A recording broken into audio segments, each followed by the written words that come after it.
మా నాన్నకి క్యారేజ్ కట్టేసిన తర్వాత తెల్లారింటికి మా అమ్మ నేను చింతాడ సంతకి బయలుదేరామండి. చలి ఎక్కువ ఉంది కదా, స్వెటర్ వేసుకో అమ్మ అంటే మా అమ్మ ఏమో నాకు వద్దులే నాయన నువ్వు వేసుకో అన్నదండి. సరే అని నేనైతే ఫుల్ పికప్గా రెడీ అయ్యానండి. బండి తీసుకొని బయటికి వెళ్తుంటే మా చిన్న లడ్డు గారు చూడండి కాలు పట్టుకొని ఇంత తెల్లారింటికి ఎక్కడికి వెళ్తాను ఆపేస్తాడు. ఇంత చలితోటి మొత్తానికి అయితే సంతకు వచ్చేసామండి. ఇదేనండి చింతాడ సంత, ప్రతి శనివారం అవుతుంటది.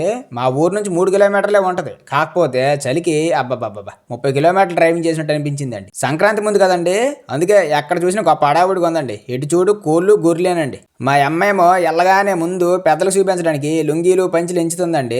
నాయనా నీకే కలర్ కావాలో చూసుకొని నాకు చూపిస్తుందండి. ఎందుకంటే మా ఇంట్లో ఎక్కువ లుంగీలు కట్టేది నేనేనండి. మా నాన్న అప్పుడప్పుడు కడుతుంటారు కానీ నేనైతే బయట నుంచి ఇంటికి రాగానే ముందు లుంగి కట్టేసానండి. ఏదో పెద్ద మనిషిలా కట్టేస్తుంటాను. అదేటోనండి స్కూల్ కొంటగా ఉన్నప్పటి నుంచి అలవాటు అయిపోయిందండి. అలాగే లుంగీలు పంచులు కొనేసిన తర్వాత కొంచెం అట్టింకి వెళ్తే కత్తులు కటార్లు పార్లు గుణపాలు అన్నీ ఉన్నాయండి.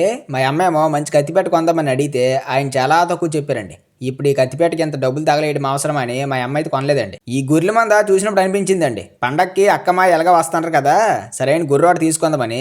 కాకపోతే అంత డబ్బులు లేవు కదండి, అందుకే ఆడితో సెల్ఫీ అయితే తీసుకున్నానండి. నేను ఎలాగో మా అత్తవారింటికి వెళ్ళిపోతాను, ఇక్కడ తినాలా చెయ్యాలా, ఎందుకులేండి గొర్రె కొంటాం మరేట అంటారు. ఇంత దూరం వచ్చి ఏటి కొనకపోతే బాగోదని మా అమ్మ అయితే కూరగాయలు కొంటుందండి. సంతలోన ఈ చివరి నుండి ఆ చివరి వరకు కొండలన్నీ చూసిన తర్వాత కొండలు అయితే సంచిలో సరిపోవని ఈ దూపం వేసుకునేది అయితే కొన్నామండి. కొబ్బరికాయలు, అటుకులు, పెద్దలు, గుమ్మడికాయ మొక్క, కోసం టమాటాలు తీసుకుంటుంటే ఈలోగా మన సబ్స్క్రైబర్స్ కొంతమంది ఒరే ఇటు స్టిక్కరింగ్ కూడా ఉన్నాడు అని గుర్తుపట్టి నన్ను పలకరిస్తుంటే నేను ఆనందంతో గొప్ప అయిపోయి ఆ పలకరించిన వాళ్ళందరితో సెల్ఫీలు తీసుకున్నానండి. అదండి నేను సంతకు రావడానికి మెయిన్ కారణం ఇదేనండి, ఎండి చేపలు. సంతలో నత్తలు కొనమని నిన్నటి నుండి మా అమ్మకి గడిగడికి గుర్తు చేస్తున్నానండి. అందుకే ఎండి చేపలు చూడగానే నా బాధ భరించలేక మా అమ్మ అయితే 1 కేజీ తీసుకుందండి. అదేటోనండి చిన్నప్పుడు ఎండి చేపలు అంటే చిచి నాకొద్దని అసహించుకుంటోడిని, ఇప్పుడేమో ఉప్పు చేప చూసి చాలండి అబ్బా దీన్ని ఫ్రై చేసుకుని తింటే అబ్బాబాబా ఎంత రుసో అనిపిస్తూ ఉంటుందండి. అదేటనండి టేస్ట్లు చిన్నప్పటికి ఇప్పటికి చాలా మారిపోయండి. నాకే ఎలా మారిపోయి అందరికీ ఎలా మారిపోయి తెలియదు కానీ ఏవో కొన్ని ఉండిపోయండి. అదే కొబ్బరి చెక్క బెల్లం ముక్కలాగా. సంతలో ఇంకా చాలా చూసామండి, చాలా తిరిగాము. కాకపోతే నాకు మతిమరుపు చాలా తక్కువ కదండి, అందుకే వీడియో తీయడం మర్చిపోయానండి. మొత్తానికి సంతలో షాపింగ్ పూర్తి చేసుకొని మా అమ్మ నేను ఇంటికి వచ్చేసామండి.